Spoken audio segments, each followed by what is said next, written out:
Aborder son démon initiateur est une tâche intimidante. D'un côté, c'est extrêmement personnel et subjectif, et d'un autre, c'est une façon de dépasser les clichés habituels à son propos. Pour moi, il est apparu de façon progressive, via les chemins détournés de la mythologie. Tour à tour Vali le taciturne Germain, ou Cupidon tisseur de liens, homme vert ou enfant facétieux, ou encore un mystérieux échou des forêts, il s'est affirmé comme une puissance solitaire, fulgurante et parfois douloureuse. C'est un esprit chasseur, de sensibilité chamanique. Il est proche des arbres et plantes, des mousses et lichens, des champignons, bactéries et germes. Il possède une certaine proximité avec Barbatos, ce dernier ayant une énergie plus méditative et davantage liée au monde animal. Associé à l'arc et au poison, il est souvent cantonné à la sphère guerrière et agressive. Il partage cela avec Héligos, ce dernier étant plus stratégique et manipulateur. Le rage est dans l'ombre et surgit sans prévenir. Le fréquenter aura tendance à dissoudre vos filtres émotionnels. Il est aussi de bons conseils pour gérer des relations conflictuelles, y compris de cœur, et un très bon inspirateur pour clarifier vos objectifs. Il est aussi un puissant réservoir d'énergie capable de dynamiser le corps et l'esprit. Pour affiner une intention magique et la mener à son apex pour la projection, il est imbattable. Il possède quelque chose de similaire à l'Eka égyptien en mon parcours.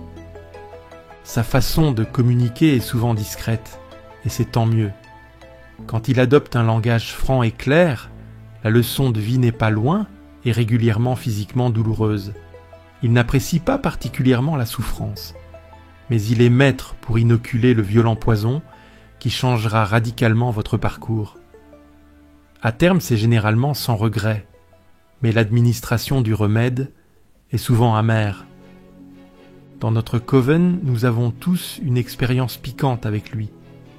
En ce qui me concerne, il a non seulement fait voler en éclats mon ancien paradigme, mais il a aussi profondément amélioré mon état de santé, avec un chemin qui fut loin d'être homéopathique. Au contraire, les plaies sont suturées à vif et sans retour possible. Il est pour moi l'incarnation luciférienne par excellence. Vêtu de vert et représenté comme Robin des Bois, il partage les qualités subversives de cet archétype. Adulte ou enfant, homme ou femme, chaque sorcier aura une expérience unique de sa présence fugitive. Quand je suis à l'écoute de ses impulsions, je suis non seulement capable de trier ce qui est à dire ou pas, mais ensuite, je peux orienter un échange verbal à mon avantage, tout en correspondant aux attentes de mon interlocuteur. Il est donc un excellent compagnon dans le domaine professionnel, y compris le jour de votre entretien d'embauche. Soyez prêt à assumer ce que vous vendez ce jour-là, car on vous croira. Attention tout de même, dans un premier temps, travailler avec lui accentue la tendance à tout dire sans retenue. Socialement, c'est peu adéquat, et il faut un temps d'adaptation pour prendre conscience des filtres ayant disparu. C'est bien un libérateur, à condition d'avoir un travail introspectif en parallèle. Sans cela, vous pourriez commettre de sévères dégâts émotionnels, y compris pour vous. Sur le plan défensif, il est bien entendu efficace pour écarter les personnes qui se mettent en travers de votre chemin. C'est clairement un esprit vengeur, un redresseur de tort, mais aussi une puissance sournoise qui peut abattre rapidement sa cible. Notre coven lui doit quelques victoires. Par rapport à d'autres puissances de la Goetie, je trouve que sa présence, au niveau des énergies subtiles, est assez légère.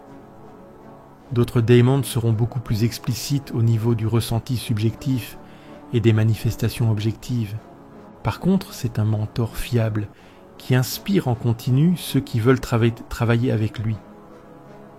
Je travaille majoritairement en temple astral, avec des visualisations de sigil, associées aux couleurs traditionnelles. Son sigil semble plus performant quand il est mentalisé, avec un aspect de branche suspendue dans une brume rampante au sein d'une forêt, avec un arrière-plan violet. Quand je projette une intention magique, il m'arrive de prendre la position d'un archer et de lâcher ma flèche en joignant concentration et geste. Au niveau des associations, feu et air sont fréquents, mais je le trouve à l'aise avec tous les éléments. Le romarin, l'if, mais aussi le hêtre peuvent lui correspondre.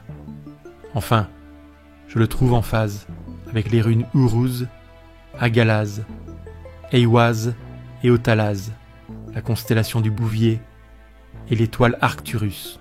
Merci pour ton écoute. Abonne-toi pour des vidéos régulières sur la Chaos Goetia, la sorcellerie de la main gauche et la résistance spirituelle.